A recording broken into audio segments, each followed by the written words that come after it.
Magandang hapon sa inyong lahat mga kapuntos at sa hapong ito may tampok tayong mga clip na mula sa live natin sa Punto por Punto. At sa pagkakataong ito, ang ating pong tampok ay yung katanungan po na may kinalaman po sa exorcism. Kung napapansin ninyo sa mga exorcism na mga pelikula, ang ginagamit diyan ay ng mga exorcist na crucifix ay gawa sa bakal. Siguro nanonood ito ng mga exorcism movie. So, natanong niya bakit ba kapag exorcism ang ginagamit na crucifix ay gawa sa bakal? Naisip niyo ba 'yun? Kung hindi niyo naisip 'yun, try nyo kaya pansinin sa mga exorcism na movie. Bakit gawa sa bakal ang crucifix na ginagamit? Yan ang sasagutin ngayon ni Brother Tata kung bakit ba bakal at hindi gawa sa kahoy. Narito. Kay Brother Ta siguro to sabi to, bakit tuwing exorcism at deliverance ang ginagamit sa crucifix ay bakal? At hindi kahoy at iba pa. So, bakit bakal? Yung experience naman, Brother Wendell, unang-una, yung gamit niyang cross, yung kahoy. So, ang madali ra yung basagin ng pusis. Yan, pinalitan ng bakal para hindi basta-basta mabasag sa pusis. Kahit yung mga rosaryohan namin, pag mahawakan, putol-putol yung mga rosaryohan, nagdaming mga nadami sa mga rosaryohan. Hindi So, yan ang nalang. Pero pwede naman yung kahoy, pero is advantage yung bakal, parang hindi basta-basta sa pusis pag mahawakan. Ang pinaka-importante nga, na-bless yun. Ayan po, so naunawaan na po natin kung bakit bakal ang crucifix na ginagamit. Kasi meron kasi mga poses na nambabasag ng crucifix. No, nalala ko tuloy yung doon sa Loon, yung isang babae doon na anak ng isang nagpakilalang CFD daw siya, pero nag-aalbularyo naman. Arang there's something wrong. Okay, so ang nangyari dito ngayon is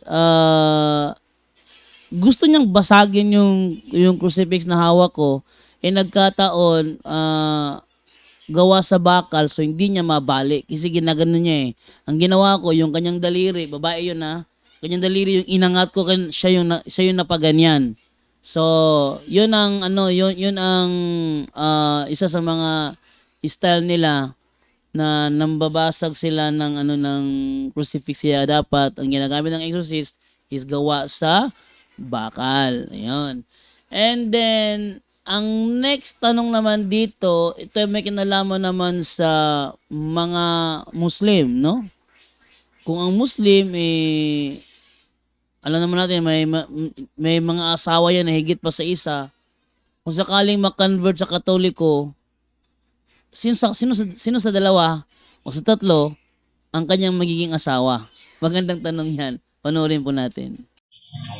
Tanong ko lang po, po meron pong Muslim na meron 3 asawa, tas nahikayat natin na maging Katoliko po.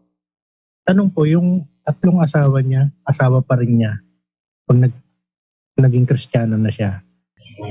Okay, ang pagkakaalam po natin dyan, ang mga Muslim may sarili silang gobyerno. Actually, sa kanila pwedeng divorce sa Pilipinas. So, pero hindi po tandaan po natin, no?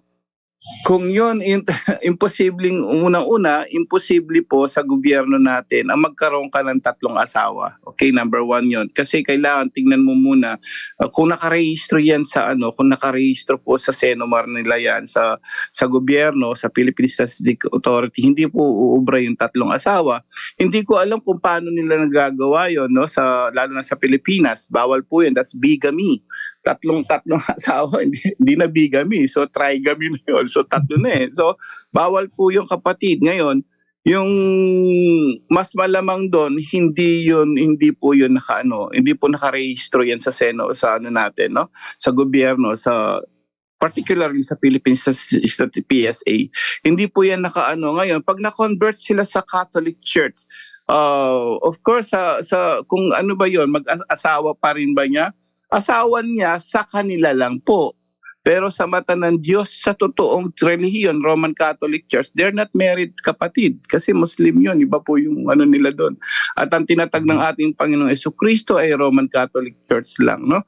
So yung kung anumang ginagawa ng mga civilian sa ibang nagkasulputan, ibang sekta, ibang reliyon, that's not counted po for our true church, kapatid. Hindi po counted yan. So, wala rin po. Hindi po rin talaga tunay mag-asawa. Kasi ang mga kasal sa kanila, hindi naman sacraments. Ang tandaan po natin, ang mismong nag-initiate, first initiated the sacraments is Jesus Christ. So, kailangan naka-fall lang lahat doon para maging valid ang kasal ng tao. Kaya sabi niya, di ba, kung ano man ang pinagsama niyo dito sa lupa, yun na po yung magiging isa sila. From Genesis up to Jesus Christ, sinabi niya po malinaw. At ang magbabind and loose, yun lang mga apostol na sinabi niya kung ano man. Whatever you bind here on earth, it will bound to heaven. Mga apostol, sila po ang tawag nila, bishop at po pare sa Biblia. So ngayon po, successor nila tayo po, mga Roman Catholic Church, Pope, Bishop, and Priest. Sila lang po.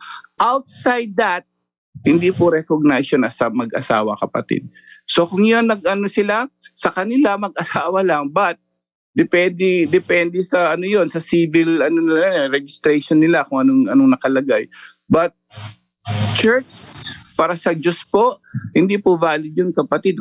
Hindi talaga sila mag-asawa, kapatid, kasi hindi nga sacraments yung yung kasal nila doon.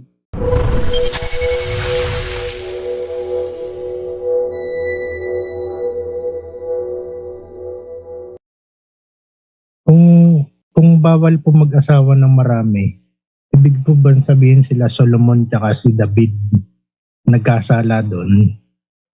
Oh yes.